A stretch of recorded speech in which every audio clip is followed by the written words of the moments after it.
warahmatullahi wabarakatuh. Sebelumnya, perkenalkan nama saya Azhar Hanifah dengan NPM 10521292 kelas 2 PA 17. Di sini saya akan membacakan materi tentang kelompok. Yang pertama, pengertian kelompok menurut para ahli. Yang pertama, menurut Homans tahun 1950, kelompok adalah sejumlah individu berkomunikasi satu dengan yang lain dalam jangka waktu tertentu yang jumlahnya tidak terlalu banyak, sehingga tiap orang dapat berkomunikasi dengan semua anggota secara langsung. Yang kedua, menurut Smith tahun 1945, kelompok adalah satu unit yang terdiri dari sejumlah organisme yang mempunyai perspektif kolektif tentang kesatuan mereka dan mempunyai kemampuan untuk berbuat dan bertingkah laku dengan cara yang sama terhadap lingkungan. Yang ketiga, menurut Mills tahun 1967, kelompok adalah satu unit yang terdiri dari dua orang atau lebih yang bekerja sama atau melakukan kontak untuk mencapai satu tujuan dan yang mempertimbangkan kerjasama di antara kelompok sebagai satu yang berarti. Dan yang terakhir, menurut Kettle tahun 1951, kelompok adalah sekumpulan organisme yang saling berhubungan satu dengan lain untuk memenuhi kebutuhan tiap anggota.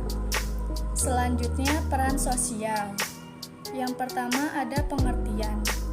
Peran sosial adalah sebagai seperangkat perilaku, hak, kewajiban, kepercayaan, dan norma sosial yang berhubungan sebagaimana dikonseptualisasikan oleh orang-orang dalam situasi sosial. Peran sosial mencakup seperangkat tindakan yang ditetapkan atau ditugaskan untuk setiap individu dalam masyarakat. Fungsi peran sosial. Yang pertama, peran sosial yang dimainkan atau dimiliki oleh seseorang dapat mempertahankan kelangsungan dari struktur masyarakat yang sudah ada sejak dahulu. Contohnya, peran seperti ayah dan ibu. Yang kedua, peran sosial yang dimainkan atau dimiliki oleh seseorang juga dapat digunakan sebagai media untuk membantu mereka yang tidak mampu dalam suatu masyarakat. Tindakan seseorang dengan peran sosial tersebut akan memerlukan pengorbanan dari banyak aspek seperti waktu, usaha, tenaga, harta, bahkan nyawa. Contohnya adalah dokter, tentara, polisi, perawat, dan lain-lain.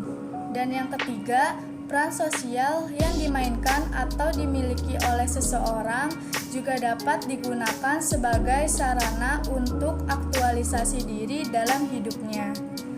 Contohnya adalah seorang pria sebagai suami atau ayah, seorang wanita sebagai istri atau ibu, seorang dokter dengan analisa dan pengobatannya, dan lain-lain.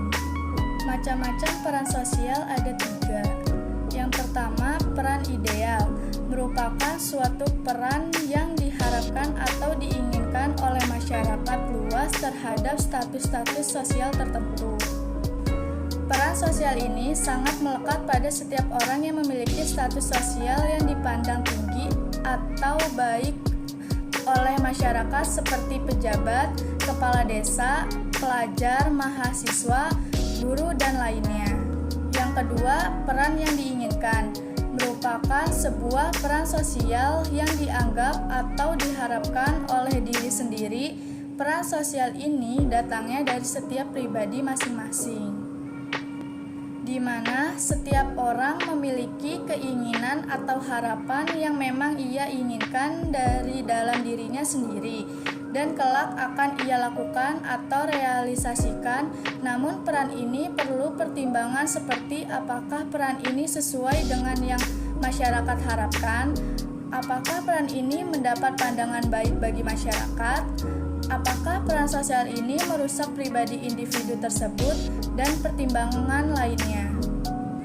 Dan yang ketiga, peran yang dikerjakan merupakan sebuah peran sosial yang memang sudah selayaknya dikerjakan atau dilakukan oleh seseorang seperti dengan kenyataan atau kewajiban orang dengan status sosial yang sama seperti dia lakukan.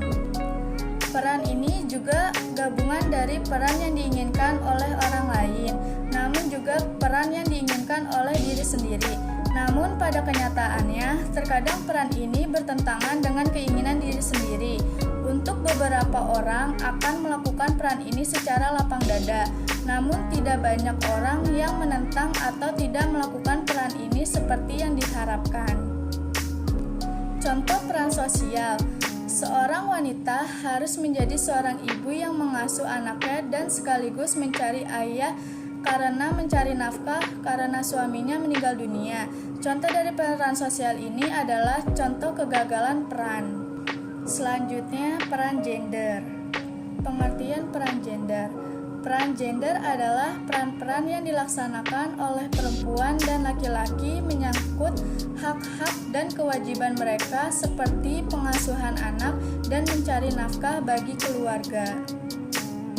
Selanjutnya, kohesivitas kelompok. Pengertian.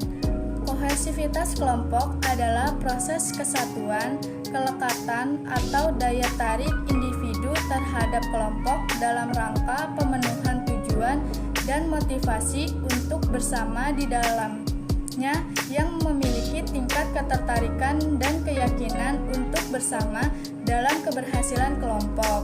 Kohesivitas kelompok dapat dipengaruhi oleh pola hubungan yang dilakukan oleh anggota.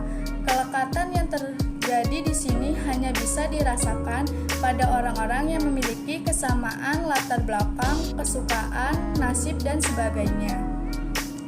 Aspek kohesivitas kelompok.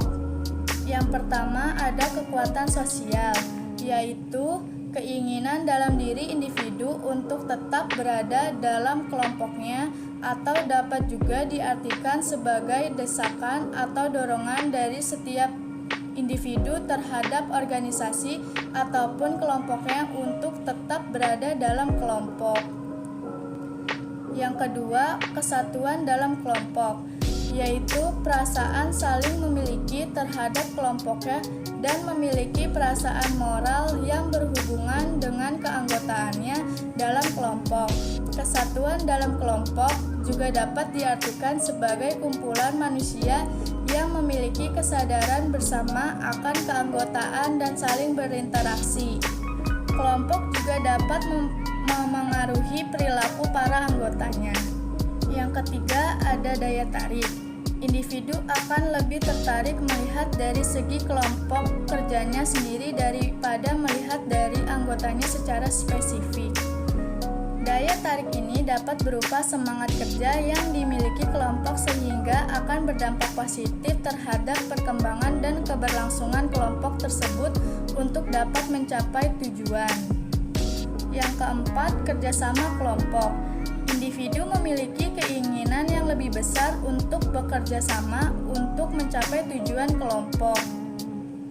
Kerjasama sendiri juga mampu menjadi standar penilaian kerja seseorang dalam beberapa kelompok untuk dapat melihat seberapa kuat dan seberapa besar partisipasi dari setiap anggota kelompok.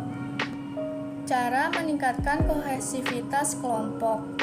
Yang pertama, menjelaskan kepedulian mengenai kompetensi pimpinan dapat menjelaskan keberadaan kompetensi yang tinggi dengan kompetitor dari dalam maupun luar organisasi untuk meningkatkan kohesivitas. Yang kedua, meningkatkan daya tarik antar pribadi. Seringkali orang mau bergabung dalam sebuah tim karena identitas maupun kekaguman terhadap anggota tim. Yang ketiga, meningkatkan interaksi. Interaksi dipercaya dapat meningkatkan kohesivitas dengan membuat acara-acara agar intensitas interaksi dapat ditingkatkan dan terjadi kohesivitas kelompok. Dan yang keempat, menciptakan tujuan bersama dan nasib bersama yang akan mempengaruhi 3 variabel fungsional dalam efektivitas aktivitas kelompok, yaitu task independence, sense of potensi, dan outcome interdependence. Materi selanjutnya, social facilitation. Pengertian: social facilitation adalah dampak kinerja yang berasal dari orang lain atau meningkatnya kecepatan reaksi tubuh seseorang dikarenakan adanya kehadiran orang lain di sekitar. Dengan meningkatkan kecepatan reaksi, maka sudah tentu produktivitas seseorang akan makin meningkat. Penyebab social facilitation. Yang pertama ada awareness. Diartikan ketika kehadiran orang lain membuat kita lebih siaga. Kedua, evaluation appreciation. Diartikan sebagai kehadiran orang lain membuat kita lebih peduli akan penilaian orang lain terhadap diri kita. Yang ketiga, distraction. Didefinisikan sebagai kehadiran orang lain dapat mengalihkan perhatian kita saat menyelesaikan tugas. Contoh social facilitation adalah seperti anak-anak yang bermain sepeda.